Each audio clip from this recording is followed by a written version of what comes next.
आपने कई बार रेल में सफ़र किए होंगे और देखा होगा कि हर जगह रेलवे ट्रैक का जाल बिछा होता है। कई पटरियों को एक दूसरे को क्रॉस करती रहती है और उनके हिसाब से ट्रेन अपना रास्ता बनाती है। इन रेलवे क्रॉसिंग को ट्रेन के रूट के हिसाब से सेट किया जाता है और फिर ट्रेन अपना रास्ता बनाती है। रेल की पटरियों में एक खास तरह की क्रॉसिंग भी होती है जिसे डायमंड क्रॉसिंग कहा जाता है। हो सकता है कि आपने भी पहली बार इस क्रॉसिंग का नाम सुना होगा। दरअसल ये बहुत कम परिस्थितियों में ही बनाया जाता है और कहा जाता है कि भारत के इतने बड़े रेलवे नेटवर्क में भी ये सिर्फ एक दो जगहों पर ही है। उसमें भी सवाल उठाए जाते हैं कि ये पूरी तरह से डायमंड रेलवे क्रॉसिंग नहीं है। ऐसे में जानते हैं कि आखिर डायमंड क्रॉसिंग क्या होती है और किस वजह से इसे रेलवे नेटवर्क में खास माना जाता है।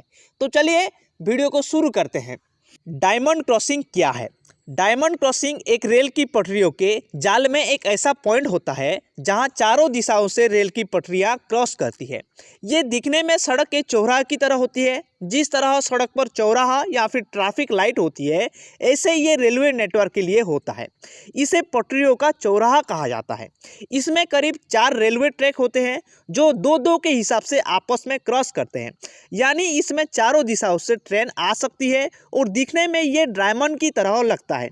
इसे डायमंड क्रॉसिंग कहा जाता है। अक्सर जो रेलवे ट्रैक होते हैं इसमें एक ही लाइन में ट्रैक होते हैं और एक ही दिशा में एक दूसरे को क्रॉस करती है। लेकिन डायमंड क्रॉसिंग में क्रॉस की तरह रेलवे ट्रैक एक दूसरे को काटते हैं। इसमें एक स्थान पर 4 रेलवे ट्रैक दिखाई देते हैं और दिखने में ये डायमंड क्रॉसिंग की तरह होती है। भारत में डायमंड क्रॉसिंग को लेकर कई तरह की रिपोर्ट सामने आती है। कहा जाता है कि भारत में एकमात्र नागपुर में डायमंड रेलवे क्रॉसिंग है जहां चारों ओर से ट्रेन के लिए रेलवे क्रॉसिंग बनी है। हालांकि कई रिपोर्ट्स में ये भी दावा किया गया है कि यहां सिर्फ 3 ही ट्रैक मिलते हैं, इसलिए इसे डायमंड क्रॉसिंग नहीं कहा जाता है।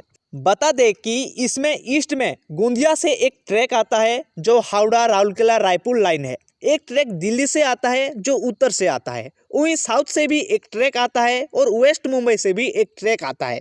ऐसे में इसे ही डायमंड क्रॉसिंग कहा जाता है।